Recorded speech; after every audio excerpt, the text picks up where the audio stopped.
for me, there's no other option. Winning was the only option for me and, for my family. And for me was burn the ships, no retreat, no going back. There are things that you can control and the things that you can't control. Like for me at that time, I can't control the depth chart. Yeah. I can't control how tall I am and what my opponent is going to do. What I can control at that time, at that moment, was I go hard in the weight room, do extra training after practice, my effort. That's all I knew.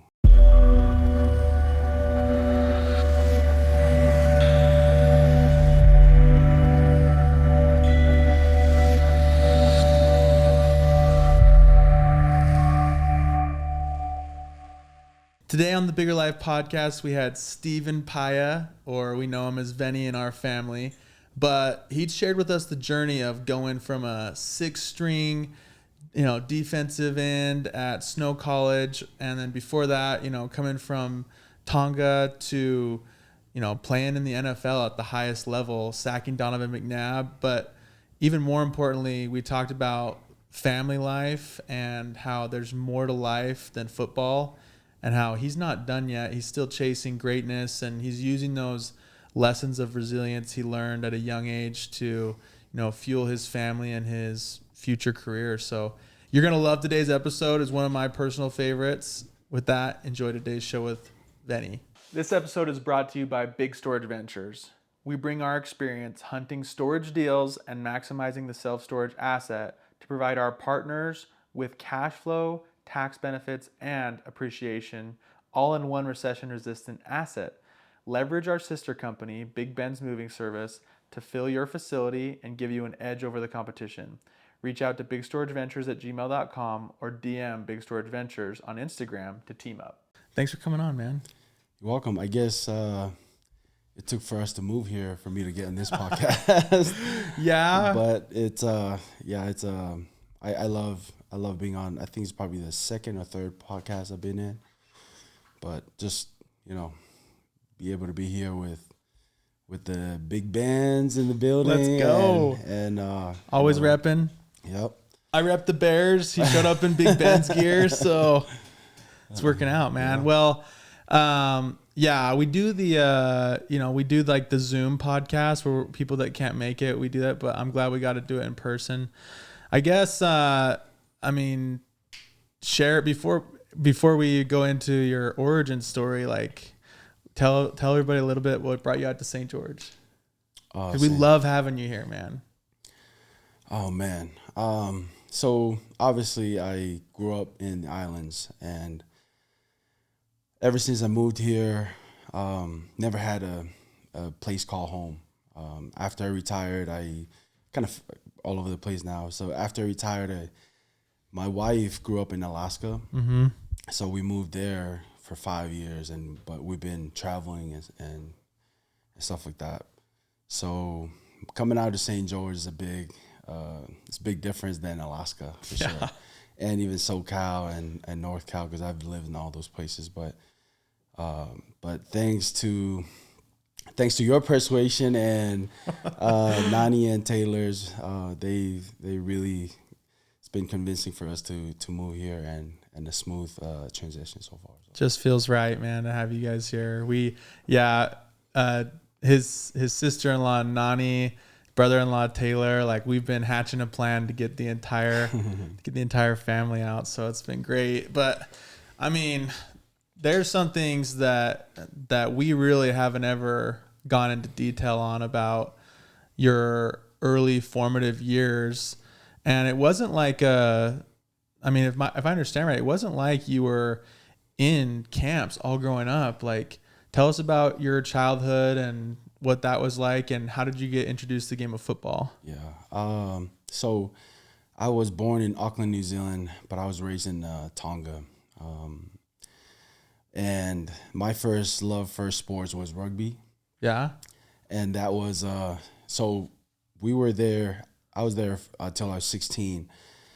Then a cousin of mine came over. He used to be in Kansas Jayhawks. His name is Chris Mamalanga, and watched us play rugby.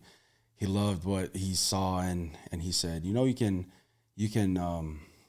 play football and don't have to touch the ball.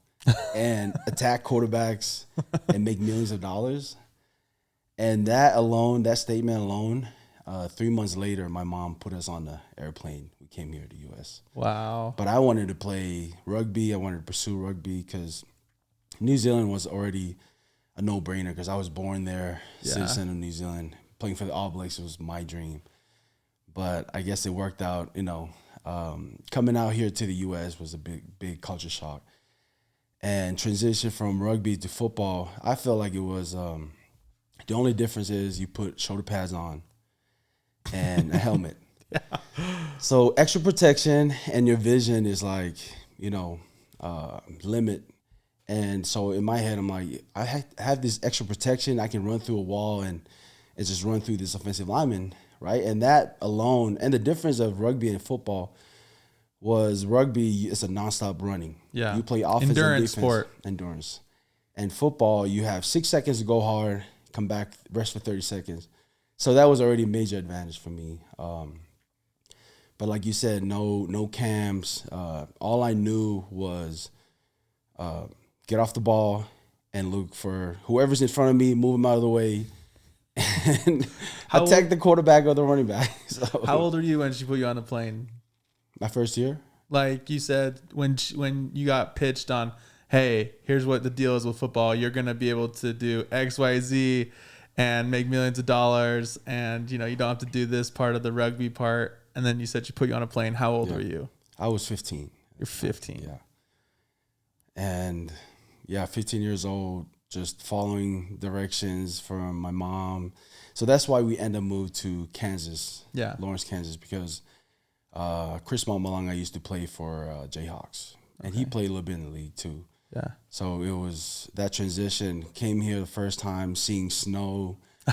Oh man, like the culture shock was like real because everything we saw in the movies.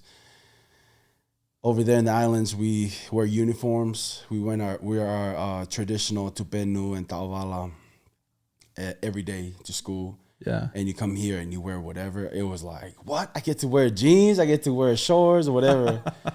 And being able to see like different races in the school, just like what we see in the movies, it was crazy.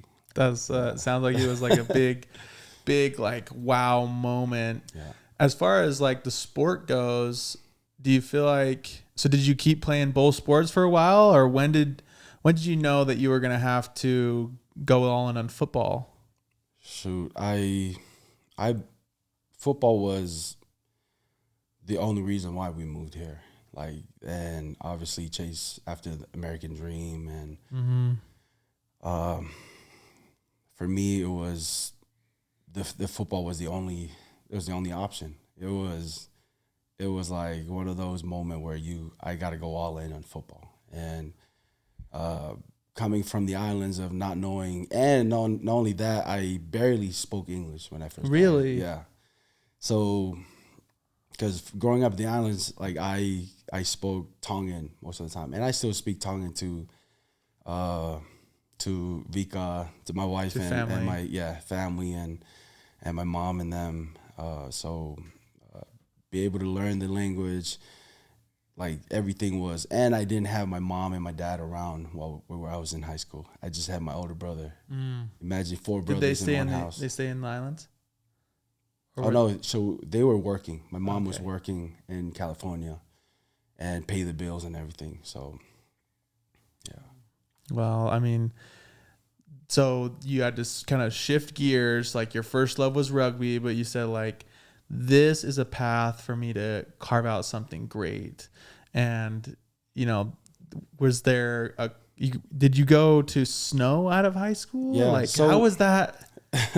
So we were in Kansas, and we figured out that we could go anywhere we want to go after we got here to the States. Right. And that's where we moved to Provo. Hopefully had a chance to play for BYU or Utah. And obviously I was undersized. I was only 230 pounds in high school, senior year, playing D-line and O-line. And be able to play D-line at a D1 level, you got to be 290 at least.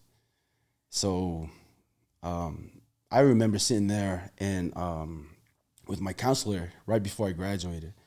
His name is Nate Warner from Teamview, and he asked me what I want to do. I say I want to play for the NFL. I want to play in the league. Like, what's my direction here? Yeah. Right? He told me exactly what I was gonna do, and because I had Division II offers to play O-line, Division III offers, but I didn't want to play O-line. I want to play defensive lineman. Yeah. And Nate basically told me, if I were you, I'd go to Snow junior college, and the first team that offers you, I'll take that offer. The D1 team. The D1 team. Because junior college, you got to go there for 2 years. I didn't have my grades from the island was not good enough to go to the whole to be eligible to play D1. So I had to go to Snow College and get my AA degree. Right. A lot of beasts go through Snow College. Yeah. Was it like that when you were there? Like, was there a lot of dogs there, or were you? Yeah. So the first time I got to Snow, first meeting, I walked in, 20 defensive linemen, just trying to, get a chance to play D1. Yeah. And I walked in there and I saw my seating chart, everyone's names there, and mine was in the back of the room. So I went to sit down, and I was like, man, I'm one of the youngest kids coming into Snow, walk on, and I'm sitting in the back of the room. So the defensive line coach walked in, and he said, you're probably wondering why you're sitting on your specific seating chart. And he said, that's your depth chart for the season. And I'm counting how many guys in front of me. There was 5 guys as a defensive end, right? And that moment, it was a big reality check for me, because I'm sitting there for the next 15 minutes. The coach was talking. I couldn't hear anything because I'm sitting there questioning, like, I'm not in the D1. I'm not in D2. I'm in the lowest level of college, Snow College, junior college, and I'm a 6th-string defensive end. And the dream of playing in the NFL was like, really, like, is this something that I want to do? But going back to what I was talking about, for me, there's no other option.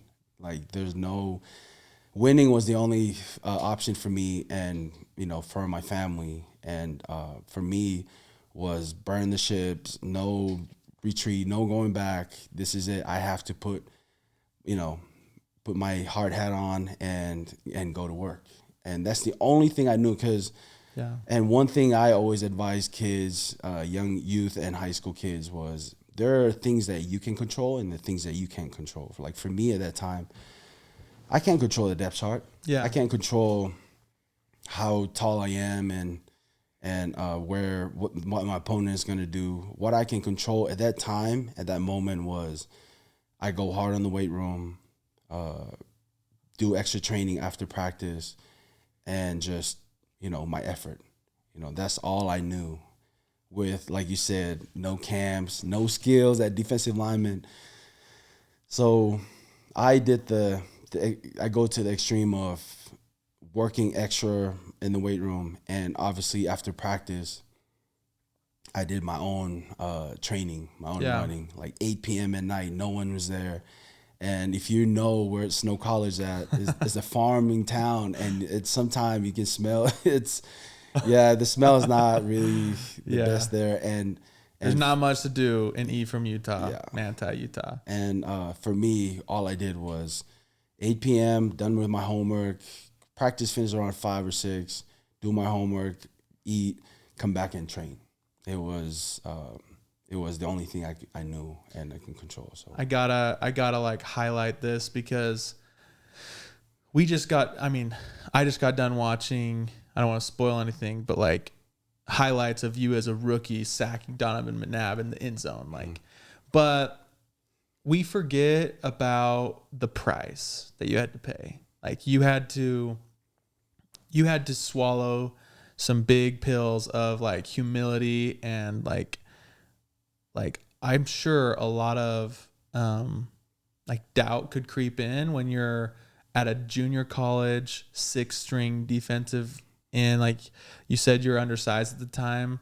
Like, I think people in sports, in business, they look at other people who made it and they think, wow, that guy had some advantages that I never had. Or, you know, like you weren't recruited out of high school to these D1 teams. Like you had to go through junior college and prove yourself. And I think that's a big takeaway, is like, no matter where you are, whether it's sports, business, like anything in life that's worth fighting for, it's like you're gonna have to start at the bottom and think of people that achieve things at the highest level. I'm sure there's some people that just have an easier path, but for people like you really did have to go every step of the way. Yeah. It sounds like the extra effort really went a long way for you.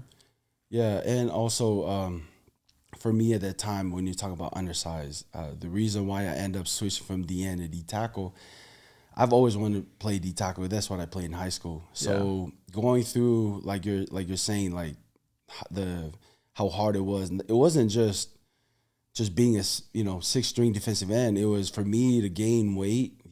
I gotta eat like whatever I could find. What did you eat? So I had roommates. There in Snow, and they always fill up like our pantry with cereal and even the fridge with pizza, all that. So I always make a deal with them. Hey, I'll clean, I'll do your laundry, and I'll eat whatever. You guys just supply your food. My mom sent me $100 a week, and that's my budget for Snow. And we don't have food for the school don't provide food for the football team. So there are times I go help out with the restaurants and just to get extra, food. So my first year there, I went from 230 to 295. So 60 pounds. Let's go. So I knew I had to gain weight. I had to work hard. Like those are the things that I was talking about with what I can control. This is pre-NIL money. Yeah. Like no one, it's hard enough to improve your football game just with football as your laser focus. But if you're having to worry about bills and doing roommates' laundry and like going and helping out at restaurants, like it's you can make a movie about that. Like that's a whole nother level of work and dedication that today's college athletes may never get to experience that price you paid. Yeah. And I had one of my good friends there. His name is Soeli now. He lives here in St. George. He was a sophomore at that time in Snow College. And when I was a freshman there, I played with him the same team. So I redshirted my first year. So he went to Oregon State. And when I was there, all I knew was lifting, running. So we did this combine thing in my sophomore year, my redshirt freshman year in Snow, was my second year. And my numbers were just off the chart. I did 225, 32 reps as a redshirt freshman. I did my running, my 40s was 4.8 at 290. Broad jump, high jump, all that, vertical. And so that alone, what I could contribute to my own, with a journey, the D-line coach from Oregon State, I asked Soeli now, and he asked him, hey, how are the kids? Who should I be looking at Snow College? What's this guy's name? What's his name? Like the starters, right? How are they doing? Yeah. And Soeli now said to him, no, you got to go after the Paea kid, because they're going to try to keep him for his redshirt sophomore, which is going to be my third year in Snow, right? Ooh. And you got to go after him because he's has great potential, but they're just hiding him for the next season. Oh, I see. And that's my connection to Oregon State. So and he was already was already playing at Oregon State. Oregon State, he got offered. Got it. So when he went there after his sophomore year, junior at Oregon State, that's when I went to redshirt freshman. And I remember the D-line coach there for Oregon State, his name is Joseph Malo. He reached out to me and he said, hey, how's your grades? Are you going to be able to graduate in December, which is my second year in Snow, redshirt freshman. And I said, yeah, I have 33 credits. And he was talking to me around June, May, June.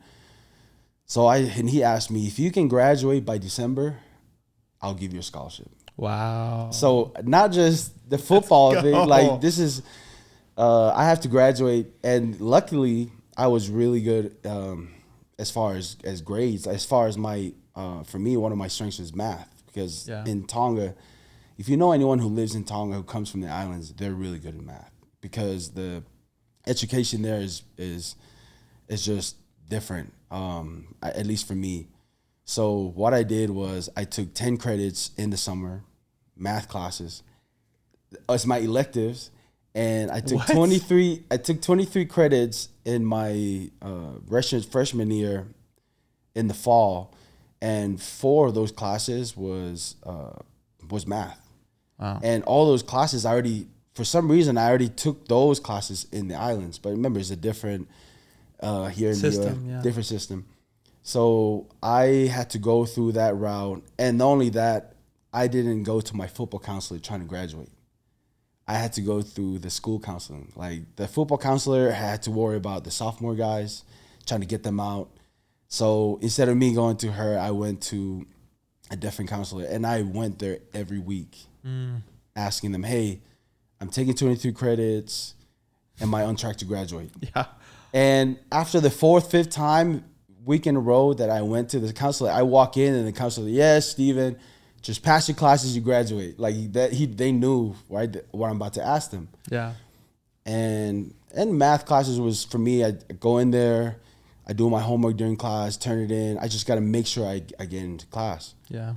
And so after that, my after that season, the head coach for Snow said, Steven, you're gonna be our captains coming back. You know, you're gonna be one of our captains guys and one of our main guys. You're gonna have all these offers, so I can't wait to see you in 2 weeks.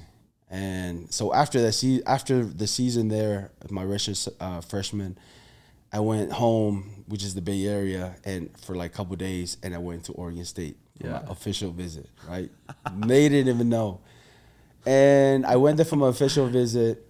My head coach for Snow called me and asked, hey, Steven, where you at? We're supposed to have our meetings. You're supposed to be one of the captains. You're supposed to be on time. And I told him, as I'm on my way to, this is my second day at Oregon State visit, to sign my scholarship. I said, hey, Coach, thank you for everything. I'm on my way to sign my scholarship. And he asked, there's no way you're eligible to play. Like, there's no way. And she said, Claudia, can you pull up his transcript? Claudia pulled up the transcript. We're on the 3-way line. And Claudia said, Steven, how in the world, there's no way you're right? So this is the football counselor. Yeah. She was pulling up the transcript. How is this possible? Like, she looked at it and just like looking at 10 credits, 23 credits. So I told Claudia, thank you, Claudia, for everything. I went to a different counselor trying to be able to graduate. And thanking them for everything. I'm about to sign with Oregon State. And that was it. That was how I transitioned from Snow to Oregon State. I not only, like you mentioned, not only the football part, but also like the school part, which is a big part of a lot of youth and high school kids don't understand.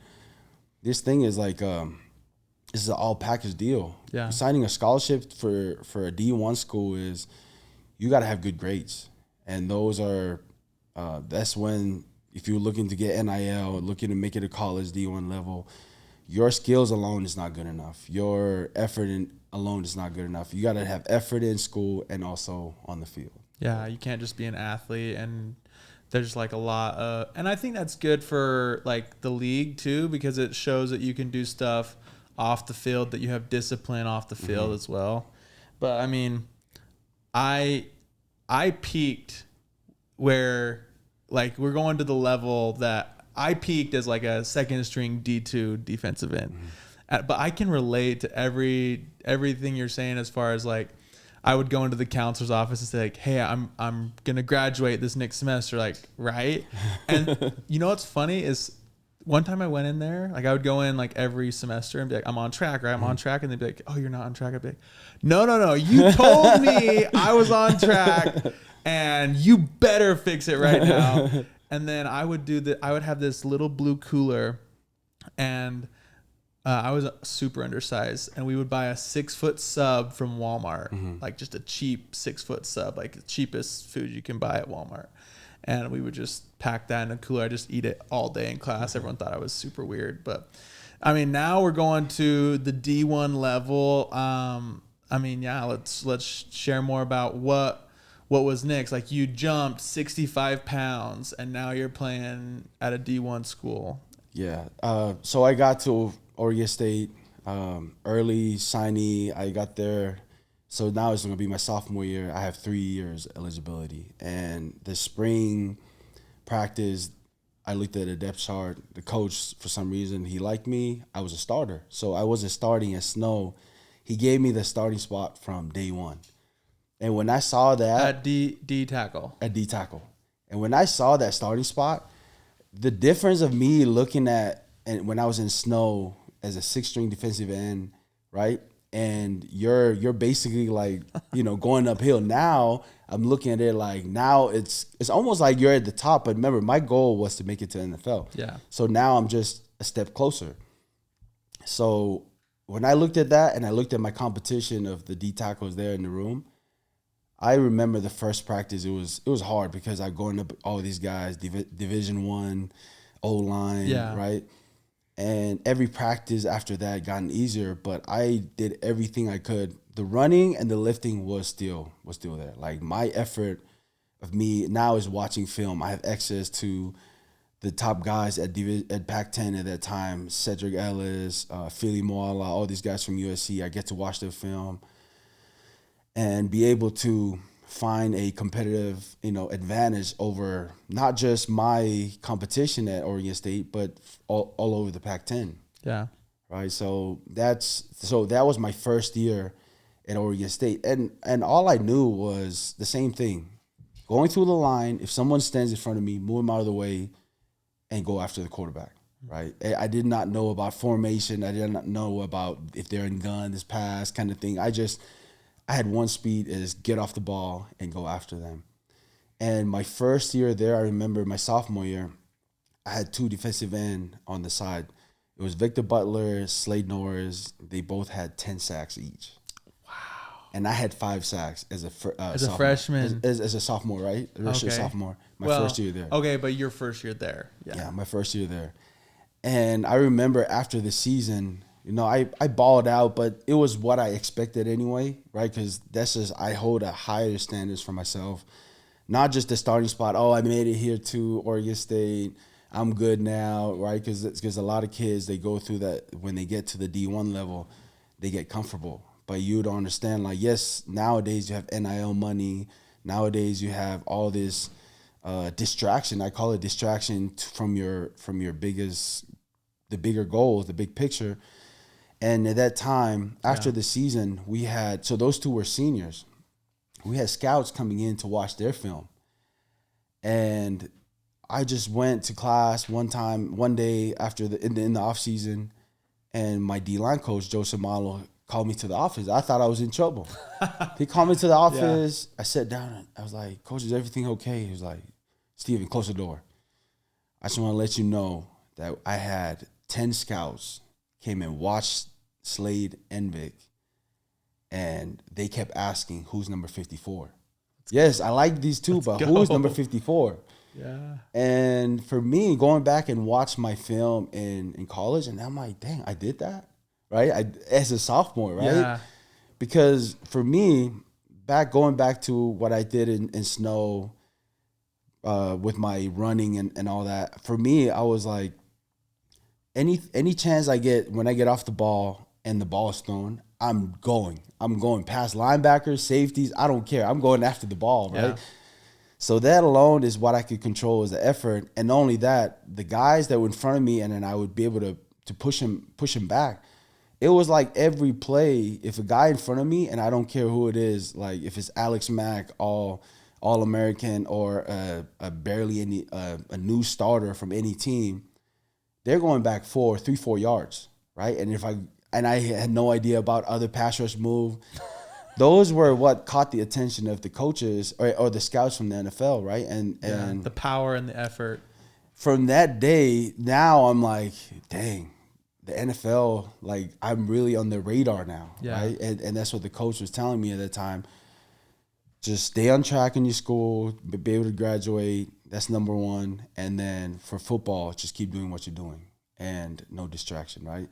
So I had a little glimpse of like, hey, I'm actually like, I'm a step closer. Get a taste of what, the scouts are asking from me. That's crazy. Like for me, it was a different experience for me. Did you finish and graduate Oregon State, or did they pull you up to the league sooner? Yeah, I had a chance to go in my junior year to the league, but I came back for my senior year just to graduate. Yeah.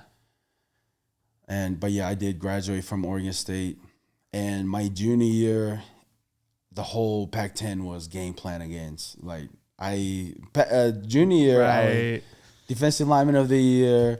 I don't know what number I was for the Pac-10 defensive player, but not until my senior year, I got the whole thing. It was All-American, Pac-10 Defensive Player of the Year, D-Lineman of the Year, 2 years in a row.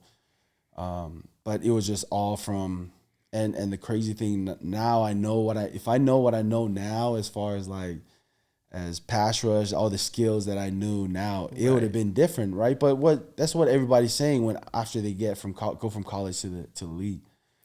Well, even like the jump from like the JC level to D1, like now all of a sudden you're, like you said, like you're watching so much more film, like you're watching every little footstep, right? And it sounds like there was even more that you're gonna learn in the NFL as far as like the little things, but it's awesome. Like for the audience, for you guys, like as there's 5 offensive linemen and there's either 3 or 4 defensive linemen. So the defensive tackles are almost always getting double teamed. And what he's saying is like by his senior year, they're game planning for you because all the other players had like graduated. You were like the anchor of the defense. So you're getting double, triple teamed every play. And that's when I go back to what I was saying with Get Off. I just trying to find a way to beat the offensive linemen off their stance. Yeah. So that there's no way they can double team me and we had a great game plan for me when I was at Oregon State. Like basically the D-line coach said, just go. Like this is a play, but I want you to just go. You can make mistakes, but just make it on that side. Yeah. So if the O-line they're running this way, I can go back door because if I just stay this way, right, and then get washed. So I had the freedom to kind of like freelance a little bit. Yeah. And it kind of like worked well with my quickness and speed when I at Oregon State. But well, because the coach is going to say, getting into like X's and O's, the coach is going to say, okay, you got the athleticism, you go make a play and we'll make the linebackers make you right. Yeah. And like that's good coaching when you have a strong guy up front. Exactly, yeah. Okay, dude, so like the scouts came, what's draft night like for the rest of us who this is larger than life, like now is you're eclipsing like your goal, like obviously you want to go have success in the NFL, but what is it like to get drafted? Man, going back to when I first got here from Tonga, I just wanted to get on a team. I just wanted, like, even if it's 6th round, 7th round, that was for me. Just make it to a team and go and work hard, right? And so when my senior in Oregon State, once the season was done, I was projecting to go top 10, top 15, right, 1st round. And you're talking about you have guys like Von Miller. These are in your same draft. Yeah, tell us who's in your same draft class. Von Miller, Cam Jordan, Cam Newton, J.J. Watt. These are like big dogs, man. And I remember after the season, and I seen Mel Kiper's top 20 or whatever, and I was in there. Wow. And not until I went to the Senior Bowl is when I hurt my knee. My first big injury, first practice, and In a practice, Senior Bowl practice. And I remember standing there, just tears coming down. Man, this is it. This is over. I'm done. I'm not going to the league, right? And, you know, in life, you get to go through obstacles and hardships, right? For me at that time, that was the first time I ever went through, you know, like something is out of my control, because injury is out of my control. And I remember standing there and I was like, man, I got to have surgery, talk to the agent. I got to have surgery. Was it a meniscus? Meniscus, yeah. Right knee, lateral meniscus. And had my surgery. Now I have to come back from the Senior Bowl to get ready for the combine, right? So my stocks dropped from first round, I think, going down to second and third round, right? And that's when I going from there to the combine. But going back to your question at draft night, it was kind of like roller coaster situation for me, because I thought I was going to get drafted first round. And first day going, and I remember sitting there, I was like, all right, now we're going back. I had to, like, literally, it was a very humbling situation for me, because I just said to myself, like, you know, rewind back to when I came from the islands. Like, who the heck come from the islands and go through all this, right, with no skills, no barely any support, and I'm sitting here and I'm like sad about not being first round, right? Yeah. So very humbling situation. And the next day, I got teams that called. This is a funny story. I had a call from an Oakland number, and my agent was sitting there, and he said, "Yes, you're going to the Raiders." He stood up and walked. He's going to the Raiders. It was some kind of like call that says, "Hey, Steven, you signed up for this thing for a tech class in Oakland." Oh man, when I answered the phone, sorry, I'm busy. Boom. Wait, this is during the draft? During the draft. That's awesome. And Oakland was not even like on the clock or anything, right? Yeah. And then I sat there about, like, I would say 10, 15 more minutes. That's when I got a call from Chicago. And it was Rob Marinelli and what the head coach for Chicago at that time. But yeah, they called me and they said, "Steven, we're gonna move up on the draft board to get you." They're a second round, but so it was the 53rd pick. I forgot who they traded to. They traded to get me, but I remember the Eagles was 54th, right? And Eagles was my favorite team growing up. Donovan McNabb was my hero, man. And it was because when we played Sega Genesis back in that time, I liked the whole helmet logo thing. Yeah. So Eagles was everything for me. So, and I even went on there for a visit. Met Andy Reid.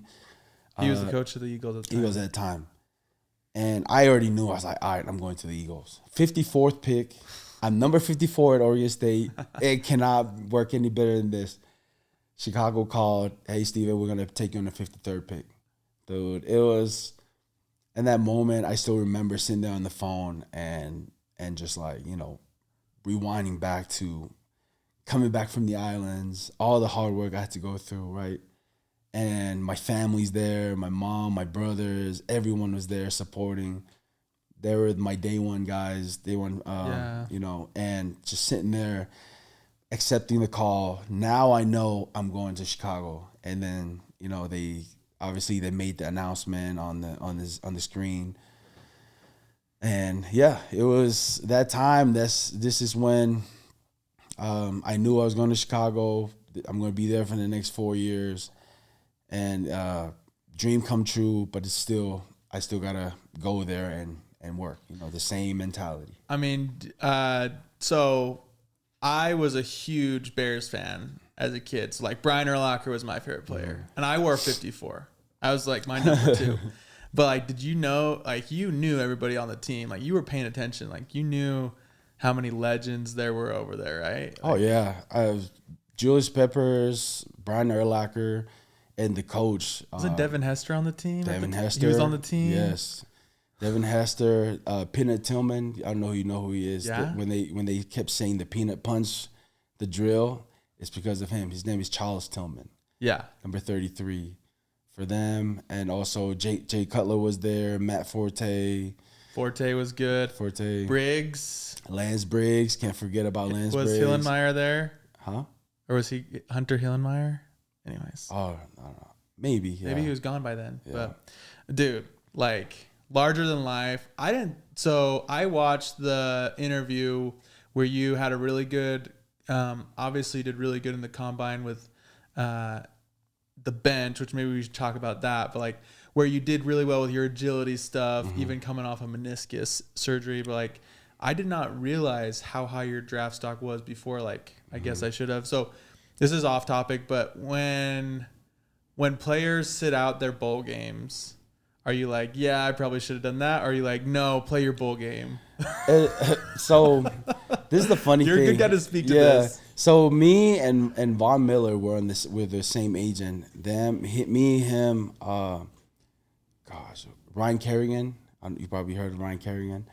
We were all in the same with the same agency, and I remember sitting there with Von on our way to the Senior Bowl and saying, "Hey, we're gonna go out there. We're gonna ball out, get our stocks up to top 5 picks, right?" And obviously, I hurt my knee, but Von Miller went out and balled out. He was it 3rd overall pick or something like that? Yeah. And but yeah, that was the goal going to the Senior Bowl was I'm going in here, I'm gonna ball out in front of the scouts, just like how I've been doing, right? Yeah. Confidence was high, and I'm gonna go up to top 5 pick. That was the goal. That's why I went. And now that you're talking about kids, don't play in the Senior Bowl for that reason. Yeah, I should have probably But I mean, set out. But I mean, that fight, like having the guts to say, like, and this is before it was socially acceptable to sit out of the Senior Bowl. Yeah. It's like that wasn't even crossing people's mind at the time. You probably may have started that thought process and planted a lot of seeds among people for real. Because of that risk, like why are you sitting out from the Senior Bowl? Because there's a bunch of guys that start doing that this past 5 years. Yeah, 5 years. And for me, it was back when I was playing, it was one of those things like the scouts and the teams like, why is he not going to play? Like, is he like scared of the competition, right? It was one of those, like you're saying. Yeah. But yeah, I ended up winning and played. But going to so when I dropped my draft stock dropped, when I went to the Senior Bowl, to the combine, NFL combine, it was I didn't do any other event there or all the other tests. The only thing I did there was a bench press. Really? So you didn't do the agility? I didn't. I was still limping. Like I was still. Oh. Yeah, I barely just coming back from my meniscus tear because it took a little longer for me to recover. But going into that combine, to the combine, I already knew after the Senior Bowl that the next big thing is the combine. Yeah. Right. I go there for my interviews, and I made sure that it was going to be the best combine. If whatever I have, going back to what I said about controlling what I can control, right? Yeah. The only thing they have me do is the bench press. I might as well go in there and freaking kill that thing, dude, because that's the only thing I feel like that really brought my stocks back up from 3rd round to like 2nd round thing. So did you know did you know what the record was going into it? Yeah, I knew. And I remember talking on my interview with scouts and coaches, and because I put out the YouTube the year before when I was in the senior, I hit my bench press 225. I hit 44 reps, and I've done the record was 44 at that time, and I knew that I was gonna hit more than 44, and I've hit 52 before in just regular off camera. Yeah. And going into that, it was the only thing I remember was I better not cramp. I better not anything that stopped me from getting all the way up to 49. And the funny story is, like, I've had to this day people asking me, like, you couldn't get one more? You gonna get one more? And for me, is this the truth? Like, when you're sitting there laying down and you're benching, right? You have the whole GM, coaches, scouts watching, cheering for you, and they knew that I was gonna break the record. They don't know how many, right? Yeah. And you have a guy sitting there and tapping you all the way up. And the bench that I was using, the bar that I was using, is the clean bar, power clean bar. So that's a big disadvantage for guys that bench with the clean bar. It snaps versus just like, being steady the whole time. Stiff, stiff the whole time. And believe it or not, I lost count. I got to 43 reps and I thought I was at 41. Ooh. So when I hit 49, I thought I was at 47. So for me, going from 47 to 48, it's not a big deal. The math wears off after 40 bench press reps. But if I knew I was at 49, right? Because this guy keep tapping, the guys on the top like yelling at me, screaming, spitting on my face, and I'm like benching, and the crowd is yelling. So for me, if I knew it was 49, I bet you right now, if I were to go back, I would have dropped that bar on my chest and put it back up for that 50th rep, right? But legend, it was one of those moments. Like, for me, I've never shy away from being on the spotlight, right? Because this kid who always have a chip on the shoulder and be able to go and prove people wrong, right? I've always had that mentality for me from day one, especially when I moved from Tonga, right? It was a big, all the culture shock, all the transition. Like, for me, it was like, going to that combine, I already knew I was going to break it. But, yeah.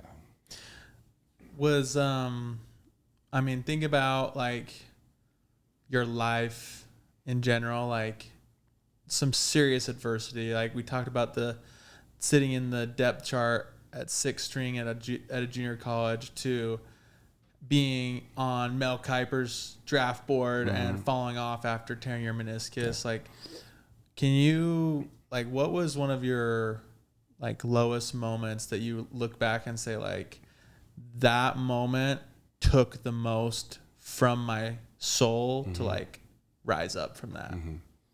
Yeah, just like what you just said, for me, going through adversity, like, going through with a chip on my shoulder and be able to prove people wrong, having that, I always call it iron mindset, where you could say something bad about me, right? I can't control that.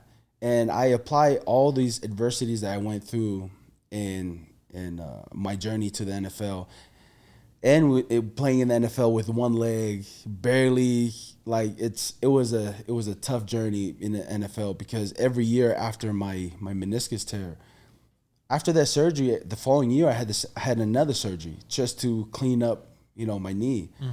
And unfortunately for me, I played 7 years, but every year was gotten worse. That's why I had to walk away from football after 7 years. But those adversities, those are big lessons for me, because, now I'm at 29 years old. Now I'm done playing, right? It's what I still have 50 years, 60 plus, 50 plus years for me to live. And what I carried from those times for me is having that iron mindset of keep going, right? No other option, and failing is not an option, right? Winning is the only option. And sometimes failure is actually like some kids, some youth and high school kids, right? They look at it as a downfall. They look at it, if for me at that time, I didn't know, but that's just how I was wired.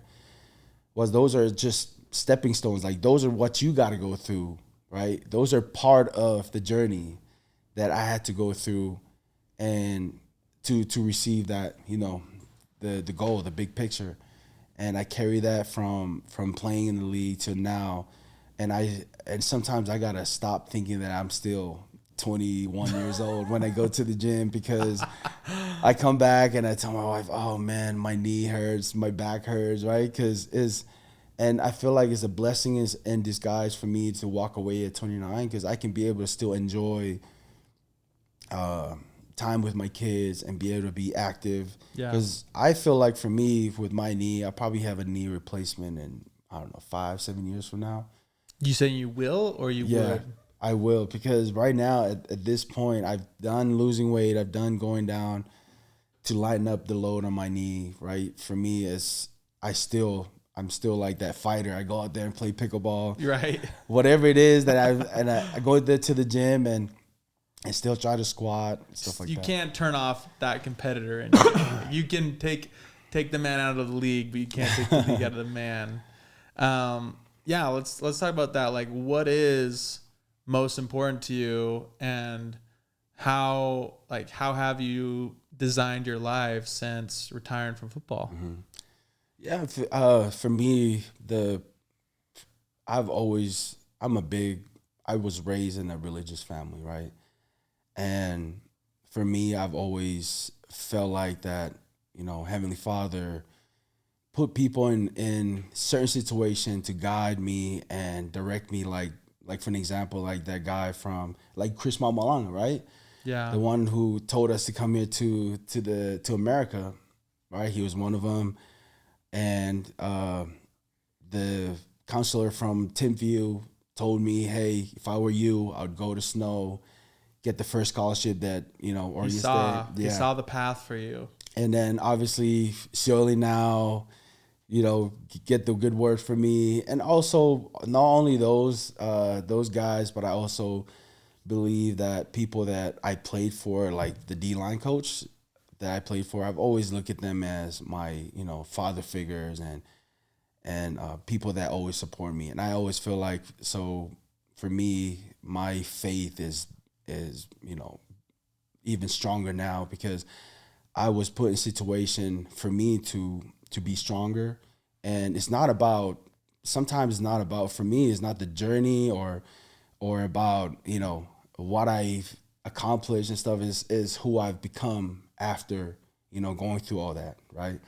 And now I'm sitting here with you doing the podcast. Fast forward, in my life, and I have my family, my beautiful wife and 4 kids. It's those are my purpose. Those are my whys, and those are kept me busy and also happy after transition from football. Because a lot of guys, especially I'll be a victim of that. When you play football, your identity, sometimes you get lost in that, oh, I'm a football player. Oh, he's the NFL guy. Oh, he's this guy, whatever. Yeah. And be able to find your passion and identity after football. Believe it or not, I'm still going back to the junior college days of my career in business or whatever that I'm trying to accomplish, right? And for me is be able to have my faith and my family. Those are pretty core foundation for how I'm living now, right?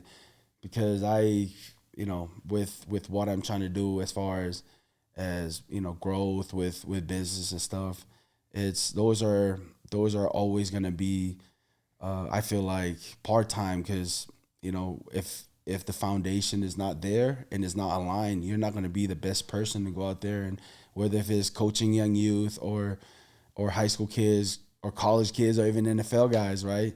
I have to be well self-centered in a way, balanced with everything. Yeah. So.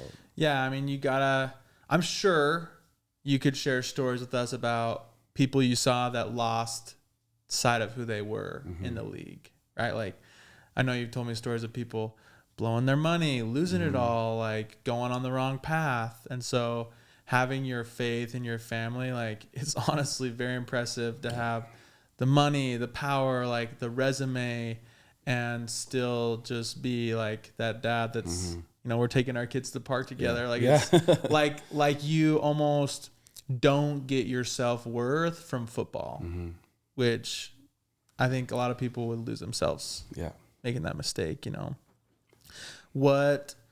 Okay, so I know that me and you have talked about like, okay, now I'm retired, I got my family, I got my faith, but I still have, this is what you shared with me, like I still have a lot to give. I still have this, still want to challenge yourself in business and other ways. Like, what is your vision for the future? What does the future look like for Stephen Paea?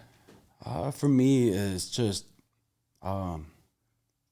be able to help and impact youth, high school kids, and college kids to be able to go through what I went through and be able to have not a shortcut, but like the cheat sheet of what they want to accomplish, and I could be able to provide them to them, and also guys in the league who are going through this journey of playing, the fame, the money, and everything, and be able to have some kind of connection with them to be able to be smart with their money.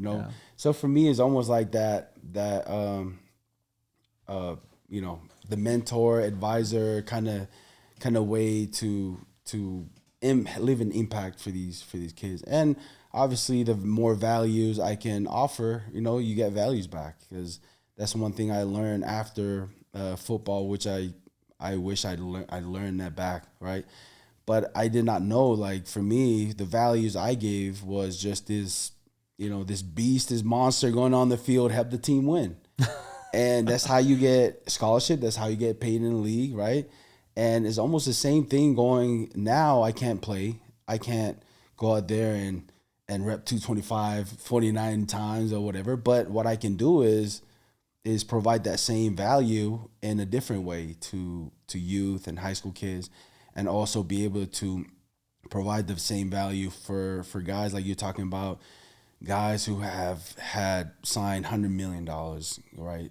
Blow it away. Like, it's one thing I've learned after football was if your mindset and your mind is not there of how handling money, it can, it's just like someone who won the lottery, right? A lot of those guys, you get offered $400 million and you're like, what? Where's the money now, right? It's just gone.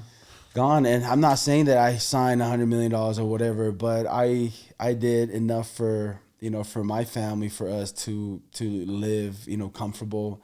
And you don't have to go chase something. Like, you're set up, if you need it to be, but you have that desire.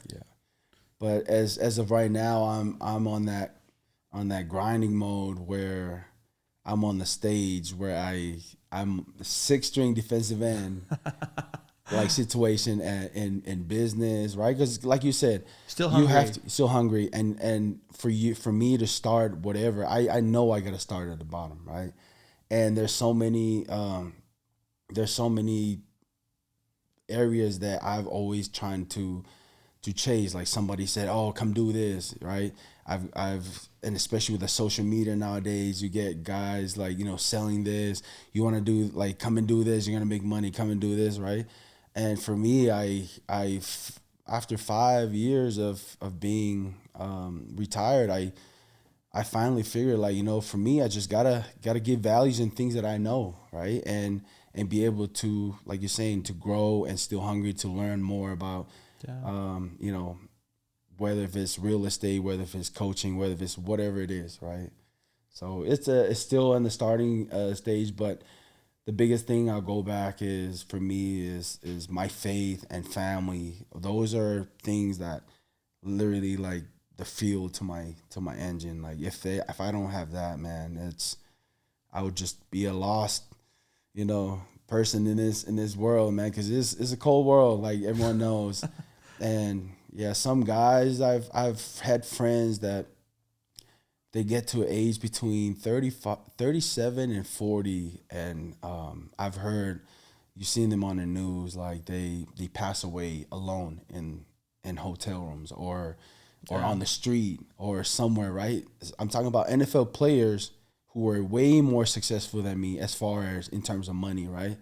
And that shows, like, man, if you think like money is solving problems, like, if you don't have that faith and family and what your core values are aligned, right, and as your foundation, like it's sad. Like, you know, I always, like, for me, I'm in that stage now. I'm 37, and like I said, like being able to have the support from not just my wife, not just my kids, but my in-laws, man, they were very like supportive of my journey after football, because I met them my last year in the league. Really? My in-laws, and be able for them to see what I've gone through after the league, like, you know, the finding the right, my identity, finding the passion that I'm going through, because like I was just a kid that moved from the islands here to play football and made it to the highest level, and now I'm done, and I'm like, okay, what's next? Yeah. Right.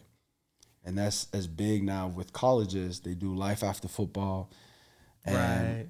in the NFL they start to touch more on that, in that topic, because of people retiring, because the league is not National Football League. It's not for long. The football is not for long. That's what it stands for. And you play, the average players in the league, they play about 2-3 years, right?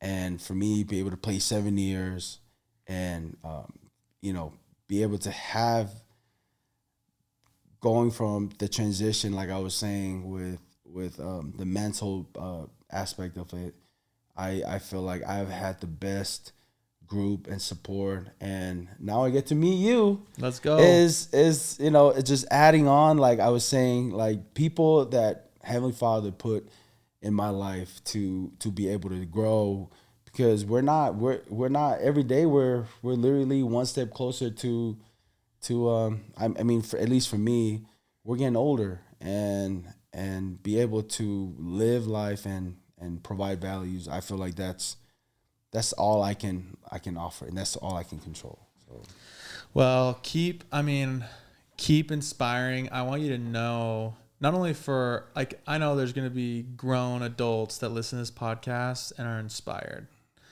And I think you hit it on the head by, like, you're going to be able to inspire the youth, both in football, but also in life, right? Because when you share with someone like, hey, here's where I came from, and not only did I have to like make it out here, but then I had to be a 6th string guy at a JC, and I had to do other guys' laundry so that I could have food. It's like,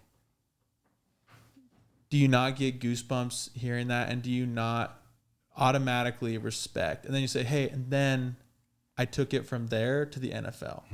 So I think you're in a huge position to inspire youth and adults to like elevate their life to new heights. And I think it's really wise, like, to use your success in the NFL to also help like current NFL players who you may be just a couple years ahead of them, like that's your former self, and help them like just with financial principles. Like, I know you have a vision for where you want to go as a businessman, but just helping them with the understanding of like, yeah, this is not for long, and let's carve out some wealth for you, long-term residual passive income.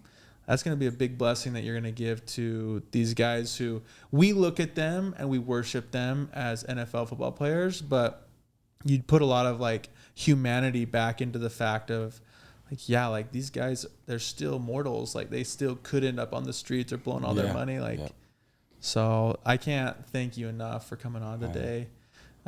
Very powerful. And I know it's going to have a huge impact on the Bigger Life listeners. So thank you, man.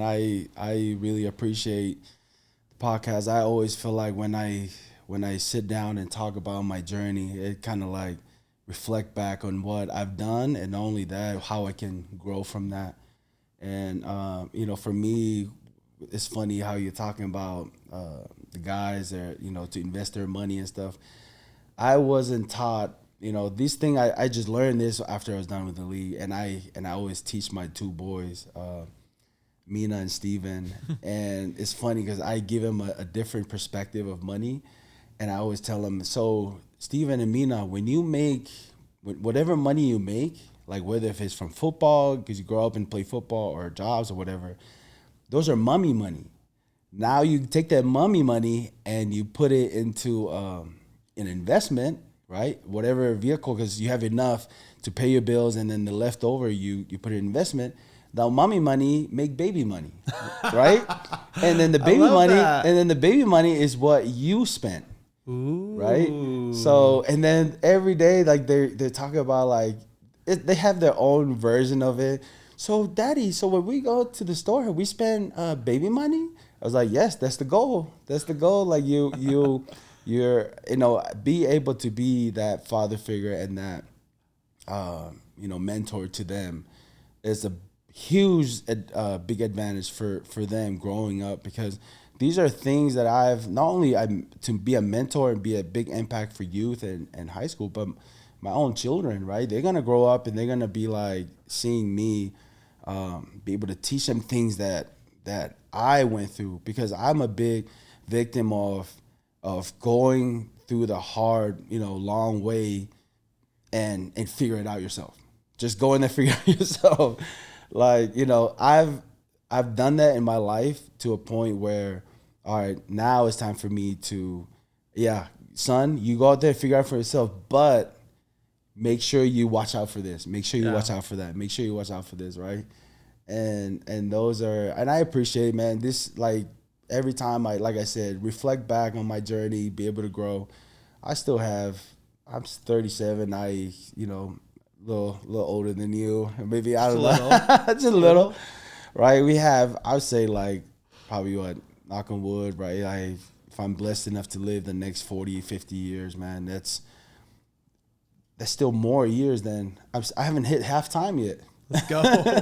We're still in the second quarter, man. Yeah. Like, that's the way I look at it. And some guys in the league, when they're done, they'll look at it like, man, I'm done now. This is, for me, man, like, it's like you're saying, be able to be there for my kids and take them to school, pick them up from school, seeing their smiling faces, take them to parks, and be able to have prioritize my time with my wife, and date nights, and do things like that makes home feel safe, and makes and also my faith, taking to church, family home evening, things like that.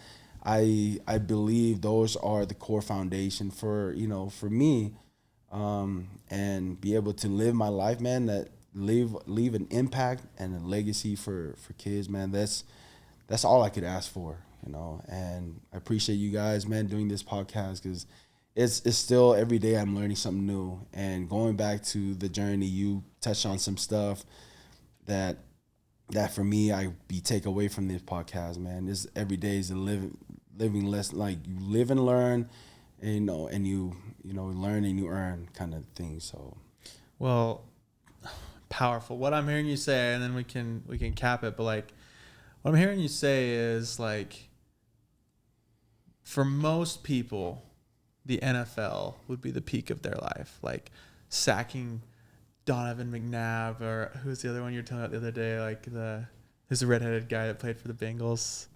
Andy Dalton. Yeah.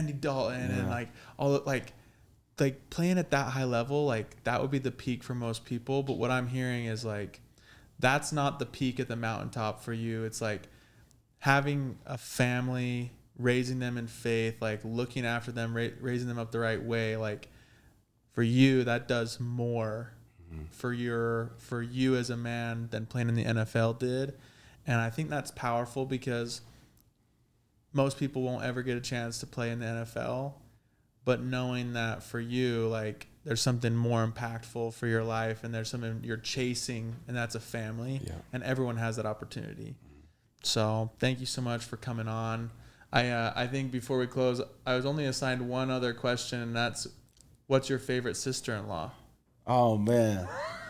There's 7 sister-in-laws, so that's the last thing I had to ask before we got off. Oh, man. They all are in the family now, so. Yeah. Her name is Seinaka Lanifa. Like, that's all their name on it. Okay, deal.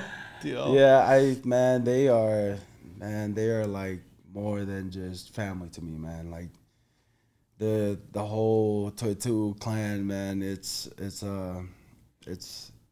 they're probably like I've saying, like, be able to have those, great people in your life that put you in a situation where I've gone through, the transition and stuff. Like they've done more than just being in-laws. They're family to me, and I, shout out to them, I